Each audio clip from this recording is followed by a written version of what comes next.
إن الحمد لله نحمده ونستعينه ونستغفره ونعوذ بالله من شرور أنفسنا ومن سيئات أعمالنا.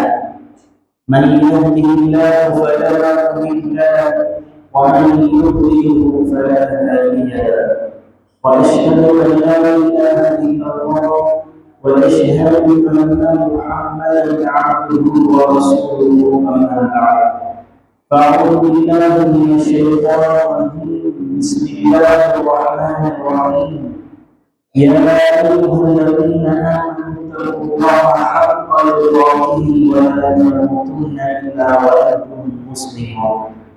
يا أيها الناس اتقوا ربكم الذي خلقكم من نفس واحدة وخلق منها زوجها وبث منهما رجالا كثيرا ونساء واتقوا الله الذي تساءلون به والأرحام إن الله كان عليكم رقيبا. اللهم صل على محمد وعلى آل محمد كما صليت على إبراهيم وعلى آل إبراهيم إنك حميد مجيد. اللهم بارك على محمد وعلى آل محمد كما باركت على إبراهيم وعلى آل إبراهيم إنك حميد مجيد. கணித்துக்குரிய எல்லாம் அல்ல அல்லாஹ்வின் நல்லடியார்களே, அன்புள்ள சகோதர சகோதரிகளே, அல்லாஹ்வுடைய கிருபையால் ஜும்ஆவுடைய கடமையை நிறைவேற்றுவதற்காக அல்லாஹ்வுடைய மாளிகையில் நாம் எல்லாம் கொண்டிருக்கின்றோம். அல்லாஹ் சுப்ஹானஹு வ தஆலா நம்முடைய ஈமானான எண்ணிக்கைக்கேற்ப கூலியை வழங்குவானாக. இன்று ஆரம்பத்தில் பிரார்த்தித்தவனாக இந்த உரையை ஆரம்பம் செய்கின்றேன். அன்புக்குரியவர்களே, இன்றைய ஜும்ஆவில் ஒரு மனிதன் நிம்மதியாக வாழ்வதற்கு அல்லாஹ் வழங்கியிருக்கக்கூடிய அந்த ரிஸ்க் முக்கியமானது. அந்த ரிஸ்க் அவனுடைய வாழ்வில் அபிவிருத்தி பெற வேண்டும் என்று சொன்னால் என்ன செய்ய வேண்டும் என்ற ஒரு தலைப்பில் இந்த ஜும்ஆவை ஒரு சில செய்திகளை உங்களோடு கொடுக்கிறேன். அன்புக்குரியவர்களே, ஒரு மனிதன் எதையெல்லாம் பெறுவானோ அந்த ரிஸ்க் அல்லாஹ்வுடைய புறத்தில் இருந்து வரும்போது அவனுடைய வாழ்வில் நிம்மதி அடைகின்றான் என்பதை நாம் பார்க்க முடிகிறது. அந்த ரிஸ்க் ஒரு மனிதனுக்கு அல்லாஹ் எவ்வளவு நாள் இருக்கின்றான், ஒரு மனிதன் தன்னுடைய வாழ்நாளில் அவன் இறக்கும் வரைக்கும் அவருடைய பகுதியில் என்னென்ன ரிஸ்க் எல்லாம் எழுதப்பட்டிருக்கின்றது என்பதை நாம் பார்க்க முடிகிறது. அந்த ரிஸ்க் அவன் பெறும் வரை அவனுக்கு மரணம் வராது என்பதை நாம் அறிந்தவர்கள்.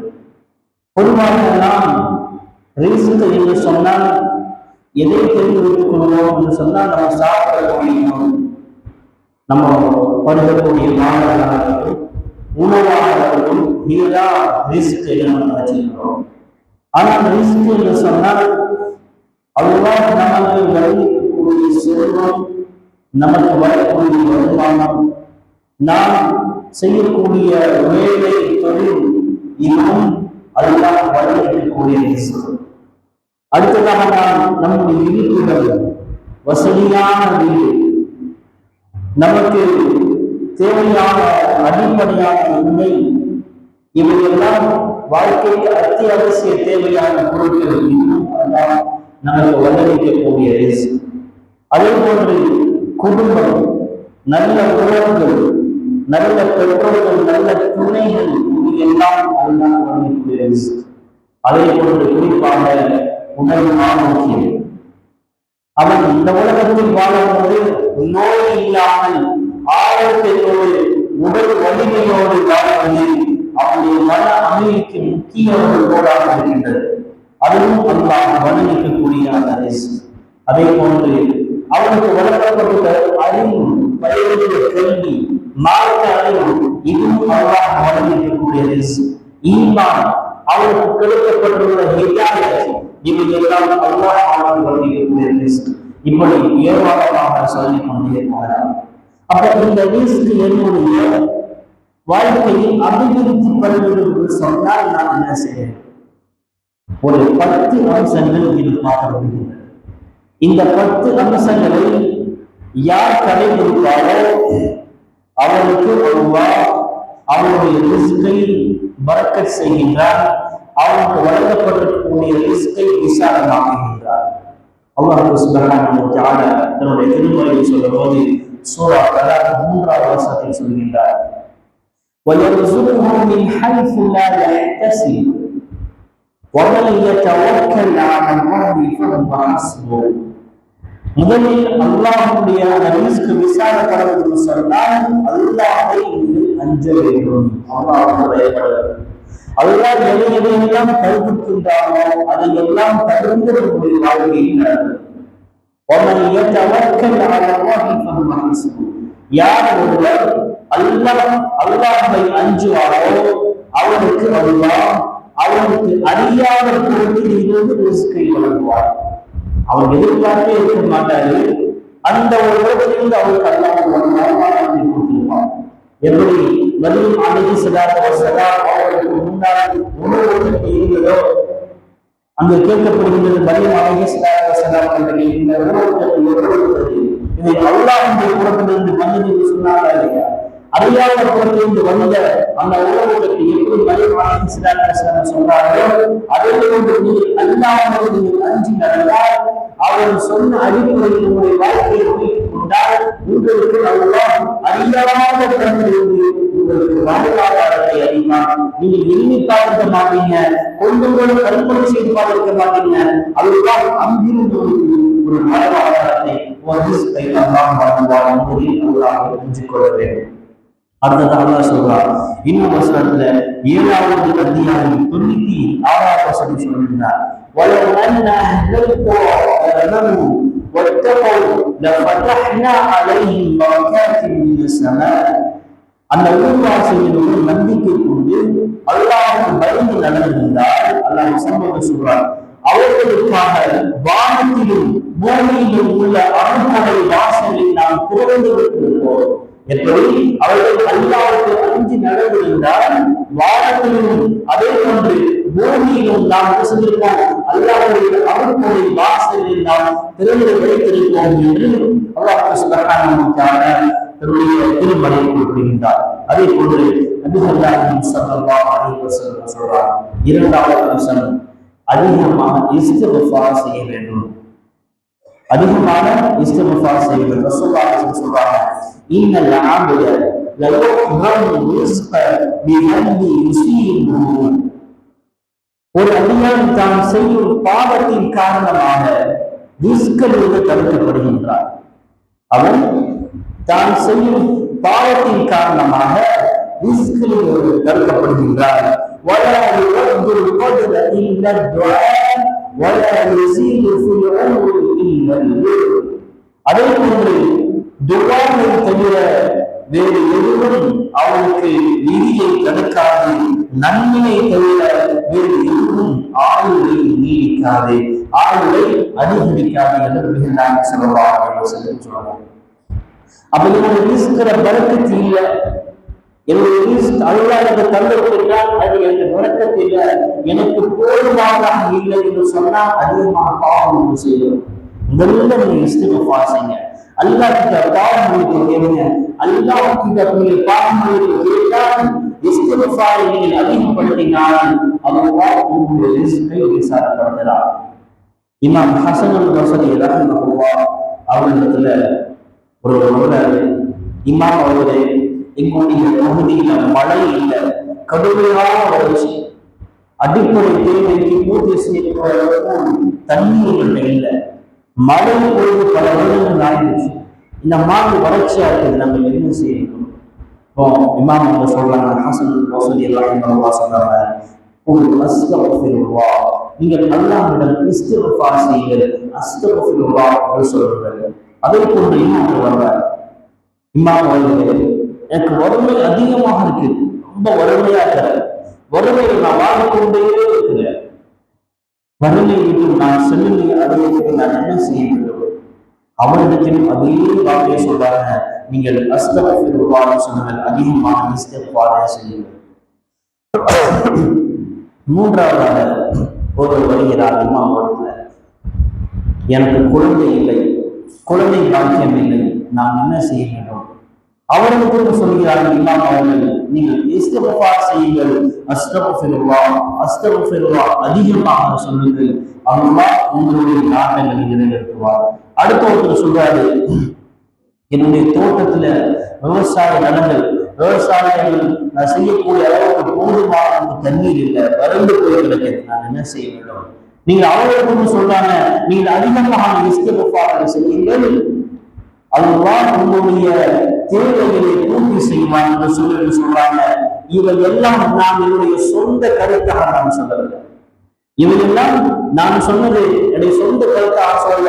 ஒருவர் கேட்கிறார், இமாம் அவர்களே 4 பேர் அந்த கேள்வி கேட்டாங்க, 4 இடத்திலும் நீங்கள் ஒரே பதிலையே சொன்னீங்களே, என்ன காரணம் சொல்லும் போது இமாம் அவர்கள் ஹஸன் பஸ்ரி ரஹிமஹுல்லாஹ் சொல்றாங்க, இது என்னுடைய சொந்த கருத்து அல்ல, மாறாக அல்லாஹ் சொல்கிறான், உங்கள் இறைவனிடம் நீங்கள் மன்னிப்பு கோருங்கள், நிச்சயமாக அவன் மிக்க மன்னிப்பாக இருக்கின்றான். நீங்கள் அப்படி மன்னிப்பு கேட்டால் அல்லாஹ் தன்னுடைய புறத்திலிருந்து மழையை உங்களுக்கு தொடர்ச்சியாக அல்லாஹ் அனுப்புவான். وَيُمْدِدُكُمْ بِأَمْوَالٍ وَبَنِينَ وَيَجْعَلْ لَكُمْ جَنَّاتٍ وَيَجْعَلْ لَكُمْ أَنْهَارًا. பொருள்களையும் ஆண் மக்களையும் கொடுத்து உங்களுக்கு அல்லாஹ் உதவி புரிவார். உங்களுக்கு தோட்டங்களையும் உற்பத்தி செய்து அவற்றின் நதியை மோட வைப்பார்கள். இவையெல்லாம் நான் சொல்ல, யார் சொல்கிறார்? அல்லாஹ் சுப்ஹானஹு வ தஆலா அவன் சொன்ன வாக்கு. எனவே அல்லாஹ்விடத்தில் அதிகமாக பாவம் மன்னிப்பு கேட்பாரோ அவர்களுடைய தன்னுடைய வாழ்க்கையில் ரிஸ்க் அதிகப்படுத்தப்படும், அல்லாஹ் அவருடைய பாவத்தை எல்லாம் போக்குவார் என்று அல்லாஹ் சுப்ஹானஹு வ தஆலா நமக்கு சொல்லி காட்டுகின்றார். அதே போன்று ஸஹீஹுல் புகாரி, மன் அஹப்ப அன் யப்சுத லஹு ஃபீ ரிஸ்கிஹி வ அன் யஸஅலஹு ஃபீ அஸரிஹி ஃபல்யஸில் ரஹிமஹு. ஸஹீஹ் புகாரில வரக்கூடிய ஒரு செய்தி, எவருடைய ரிஸ்க் விசாலமாக்கப்பட வேண்டும் என்று, அவருடைய ஆயுள் நீடிக்கப்பட வேண்டும் என்று விரும்புவாரோ அவன் தனது உறவை பேணிக் கொள்ளட்டும். மூன்றாவது விஷயம் என்ன? அவர் தன்னுடைய உறவை பேணிக் கொள்ளட்டும். என்ன என்பதன அவருடைய ரிஸ்க் விசாலமாக்கப்பட வேண்டும் ஒன்று, தன்னுடைய ஆயுள் நீட்டிக்கப்பட வேண்டும் 2. இந்த இரண்டையும் யார் விரும்புவாரோ அவர் தன்னுடைய உறவை பேணிக் கொள்ளட்டும். ஸஹீஹ் புகாரில் வரக்கூடிய ஒரு செய்தி. எப்படி நாம் உறவை பேணிக் கொள்வது? என்னுடைய ரத்த பந்தம், நான் வசதியாக இருக்கிறேன், நான் நல்ல வசதி வாய்ப்போடு நான் வாழ்ந்து கொண்டிருக்கிறேன், ஆனால் என் கூட பிறந்த சகோதரன் ரொம்ப கஷ்டப்பட்டு கொண்டிருக்கிறான், அல்லது இருந்து விட்டான், மூத்தாயிட்டான். இவருடைய சகோதரனுடைய குடும்பம் ரொம்ப ஏழ்மையில வாடிக்கொண்டிருக்கின்றது. நான் என்ன செய்யணும்? அவனுக்கு அதிகமான தேவைகளை நிறைவேற்றி செய்ய வேண்டும். அப்படி நான் தேவைகளை நிறைவேற்றக்கூடிய நேரத்தில் அல்லாஹ் உங்களுடைய ரிஸ்கை விசாலப்படுத்தினார். அவனுடைய தேவையை பூர்த்தி செய்தால் எனக்கு என்ன லாபம் என்று சுகபலமாக நான் ஒதுங்கிக் கொள்ளக்கூடாது. என்று கூறப்படுற சகோதரின் மகன், அவளுக்கு ஒரு சில தேவை இருக்குது, அவளுக்கு கல்வியில சில உறவு தேவைப்படுகின்றது, அல்லது ஏதோ ஒரு வகையில அவனுக்கு உறவு தேவைப்படுகின்றது, என்னுடைய ரத்த உறவு என்ற ரத்த உறவாக இருக்கக்கூடியவனுக்கு நான் உதவி செய்கின்றேன். அல்லாஹ் சுப்ஹானஹு வ தஆலா சொல்றாங்க, அவர்கள் மூலமாக உங்களுக்கு அல்லாஹ் வாழ்வாளத்தை தருகின்றார். அவர்களுக்கு அல்ல வசதி கொடுக்கப்படல, அவர்களுக்கு நீங்கள் உதவி செய்வதன் மூலமாக உங்களுடைய ரிஸ்க் விசாலப்படுத்தப்படுகின்றது என்று நான் பார்க்கப்படுகிறது. எனவே நம்முடைய வாழ்க்கையில சுயநலமாக இல்லாம அண்டை வீட்டாளர்களையும் நம்முடைய ரத்த உறவுகளையும் நம்ம நெருங்கிய ஒரு தொடர்பு ஏற்படுத்தக்கூடிய நேரத்தில் அதுதான் நம்முடைய ரிஸ்கை விசாலப்படுத்துவான். அடுத்த ஒரு ஹதீஸ் பாருங்க,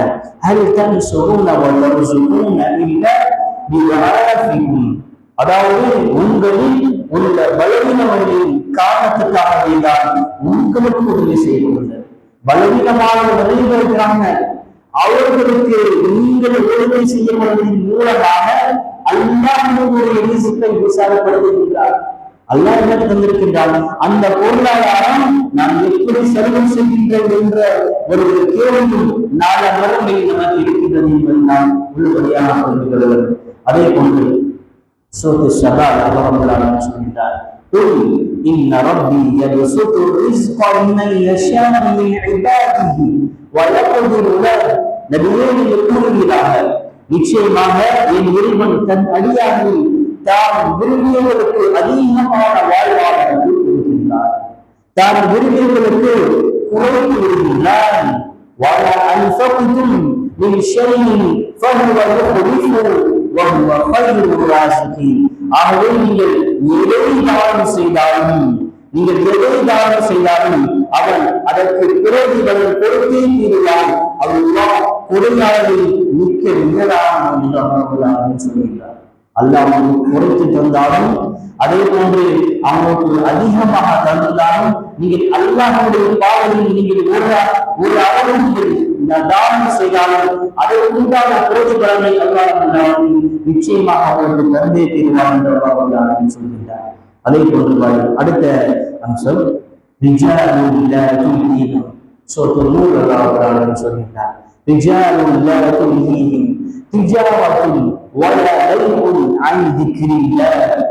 பல ஆண்கள் இருக்கின்றார்கள். அவர்கள் எப்படி தெரியுமா, அவர்களுடைய வர்த்தகமும் கொடுக்கல் வாங்கலும் அவர்கள் அல்லாஹ்வுடைய திருப்பெயரை நினைவு செய்து இருந்தும் தொழுகையை எழுதும் உறுதியாக கடைபிடிப்பதிலும் ஜக்காத் கொடுப்பதிலும் அவர்களை திருப்பிவிடாது, அவர்களை வியாபாரம் செய்யாது, அல்லாஹ்வுடைய நிலையை தடுக்காது.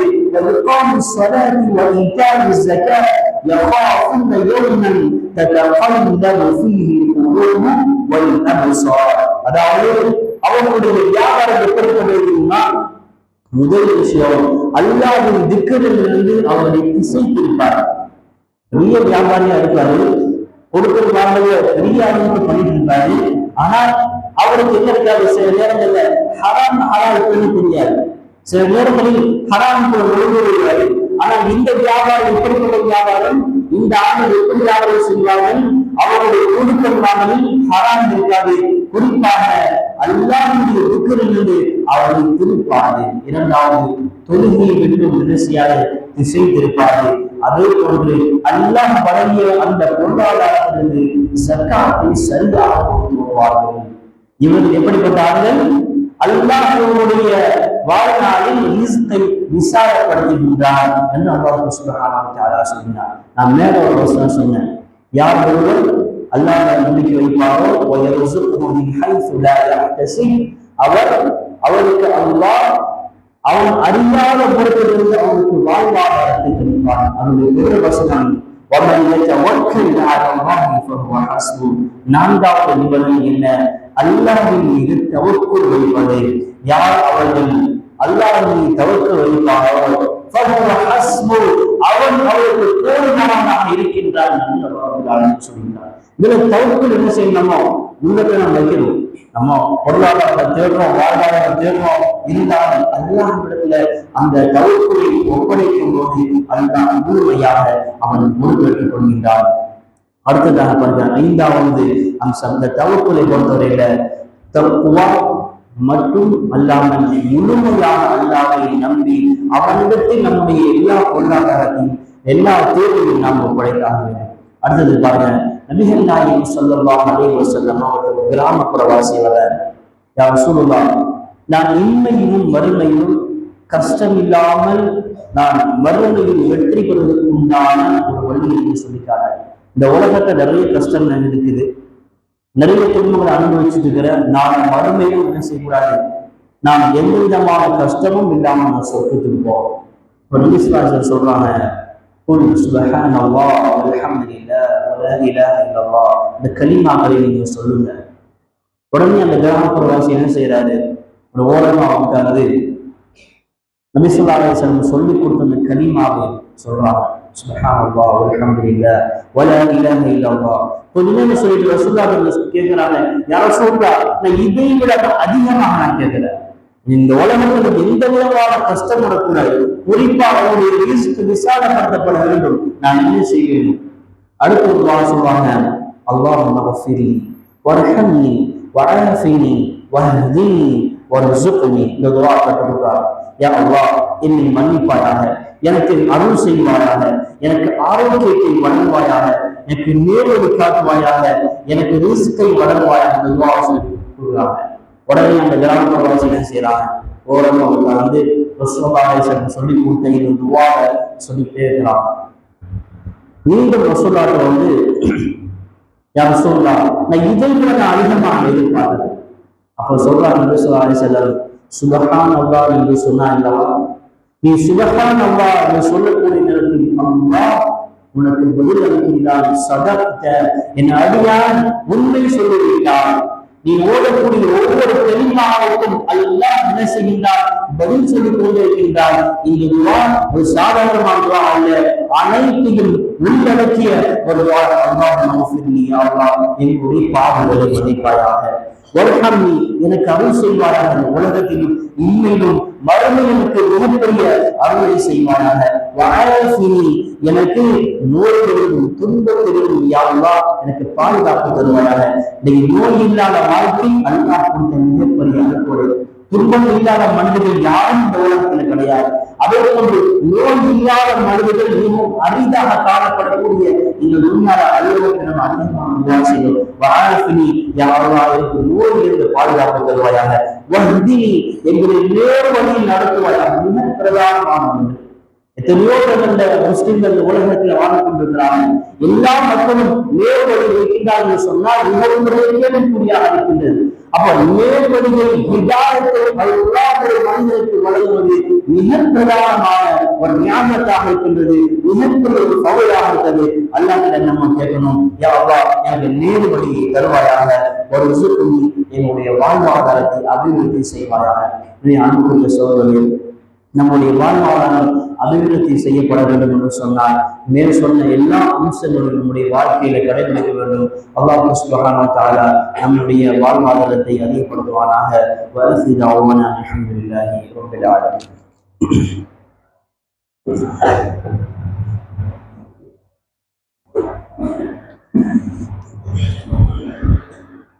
Alhamdulillah wassalatu wassalamu ala rasulillah Muhammad ibn Abdullah sallallahu alaihi wa ala alihi wa sahbihi wa sallama tasliman kathira. Amma ba'd. அன்புக்குரியவர்களே, நம்முடைய வாழ்வாதாரம் விசாலமாக்கப்பட வேண்டும் என்று சொன்னால் அடுத்த அம்சத்தை சொல்லியிருக்கிறாங்க ரசூலுல்லாஹி ஸல்லல்லாஹு அலைஹி வஸல்லம், பிர்ருல் வாலிதைன். உங்களுடைய பெற்றோர்களிடத்தில் நல்ல முறையில் நீங்கள் நடந்து கொள்ளுங்கள். உங்களுடைய பெற்றோர்களுக்கு நீங்க நல்ல முறையில் நடந்து கொள்ளுங்கள். அப்படி நீங்க நடந்து கொண்டால், அவருக்கு உண்டான எல்லா பணிவடைகளையும் நீங்கள் சரிவர செய்து கொண்டால், அவர்களால் உங்களுக்கு உங்களுடைய வாழ்வாதாரத்தை விசாரப்படுத்துவார். இந்த பெற்றோர்களுக்கு நன்மை செய்வதில், பெற்றோர்களை நாம் பேணுவதில் மிகவும் பலவீனமாக இருக்கிறோம். இன்றைய காலத்துல மிகப்பெரிய படிப்பு படிச்சுக்கிறாங்க, பெரிய போஸ்டிங்ல இருக்கிறாங்க. அந்த பிள்ளைகள் வளரக்கூடிய பருவத்தில் அவர் முன்னேறி மிகப்பெரிய ஒரு படிப்பை அடைந்து அவர் நல்ல சம்பாதிக்க வேண்டும் என்ற எண்ணத்தில் தாயும் தந்தையும் அவன் வளரக்கூடிய பருவத்தில் கஷ்டப்பட்டு ஆளாக்கப்பட்ட பிறகு அந்த பிள்ளை அவன் திருமணம் முடிந்த பிறகு பெற்றோர்களை அவன் முழுமையாக மறந்து விடுகின்றான். அதுதான் இன்றைக்கு நடக்கக்கூடிய ஒரு சூழல்.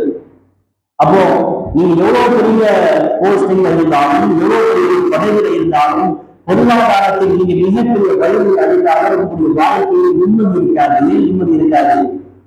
உனக்கு உன்னுடைய பெற்றோர்களை நீ அவருக்கு செய்ய வேண்டிய கடமை எதுவுமே செய்யவில்லை என்று சொன்னால், எவ்வளவுதான் நீ பெற்றிருந்தாலும் உன்னுடைய வாழ்க்கையில் நிம்மதி என்பதை பெற முடியாது. அப்ப பெற்றோரை பேணுவது மிக மிக முக்கியமான ஒரு அம்சமாக இருக்கின்றது.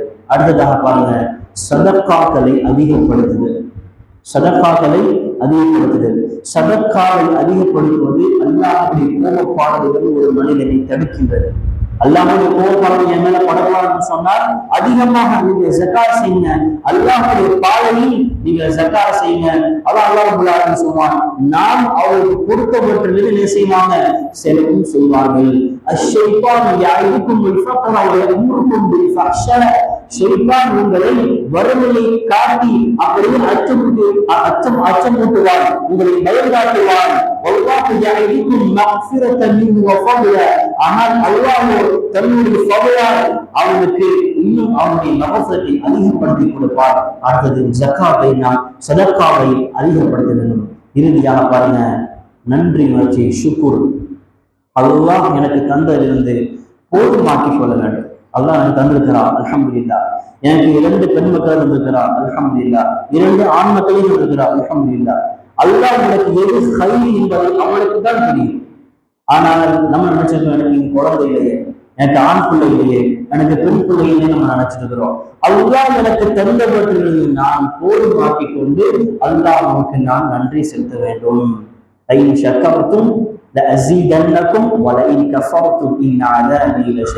யார் அவருக்கு அல்லாஹ்வுக்கு நன்றி செலுத்துகிறாரோ அவர் நிச்சயமாக அல்லாஹ்வுடைய பொருத்தத்தை அடைவார். அதே போன்று யார் ஒருவர் அல்லாஹ் கொடுத்த அந்த பதவியிலிருந்து அவன் நன்றி செலுத்த மறுக்கின்றானோ அல்லாஹ்வுடைய அதால் கடினமானது அல்லாஹ் சொல்கிறார். அன்புக்குரியவர்களே, இந்த 10 அம்சங்களும் நம்முடைய வாழ்நாளில் கடைபிடிக்கும் போது இந்த 10 அம்சங்கள்ல எந்தெந்த செய்திகளெல்லாம் நாம் பலகீனமாக இருக்கிறோமோ, எந்த அம்சங்களில் நாம் பலகீனமாக்கின்றோமோ அதை நம்முடைய வாழ்நாளில் சரிவர செய்தால் அல்லாஹ் நம்முடைய வாழ்க்கையை செழிப்பாக்கி தருவார். நமக்கு எல்லாம் இருக்குது, எல்லா பொருளுமே இருக்குது, ஆனா வாழ்க்கையில எவ்வளவு நிம்மதி இல்லை, மனசுல ஒரு அமைதி கிடைக்கல. காரணம் என்ன? இதுல ஏதோ ஒரு குறைபாடு நம்மகிட்ட இருக்கு. ஒண்ணு பெற்றோருடைய பெண்கள் ஒரு குறைபாடு, சதக்கா செய்வது ஒரு குறைபாடு. எவ்வளவுதான் நான் பெற்றிருந்தாலும் எனக்கு போதும் என்ற ஒரு மனப்பான்மை இல்லை. அல்லாஹ்க்கு நான் சரியான முறையில் நன்றி உணர்ச்சியாக இல்லை. அல்லாஹ் தந்த அந்த பகுதியோடு நான் சரியான முறையில் என்ன செய்ய, ஷுக்ர் செய்யணும்னு சொன்னா ஒரு நெருக்கடி நம்முடைய உள்ளத்துல இருந்து கொண்டே. அதனால நான் அன்றைக்கு பொருளாதாரத்துல மிகப்பெரிய வலிமை அடைந்தவரும் நிம்மதியை தேடி பல அளவில் கலந்துருக்கிறார். இஸ்லாம் தான் நம்ம காட்டுகிறது. இதையெல்லாம் சரிவரை செய், உனக்கு என்ன செய்யப்படும், உன்னுடைய உள்ளத்துல நிம்மதி அல்லாஹ் தருவார். எனவே அன்புக்குரியவர்களே, இந்த அம்சங்களை எல்லாம் நாம் நம்முடைய வாழ்நாளை கடைபிடிக்க வேண்டும். அல்லாஹ் சுப்ஹானஹு வ தஆலா எல்லாம் அல்ல இந்த தௌஃபீகை எனக்கும் உங்களுக்கும் தந்து அருள்புரிவானாக. இன்னல்லாஹ யஅமுரு பில் ஆத்லி வல் இஹ்சான் வ ஈதாஇ தில் குர்பா வ யன்ஹா அனில் ஃபஹ்ஷாஇ வல் முன்கர் வ யஇதுக்கும் லஅல்லக்கும் தذكرون.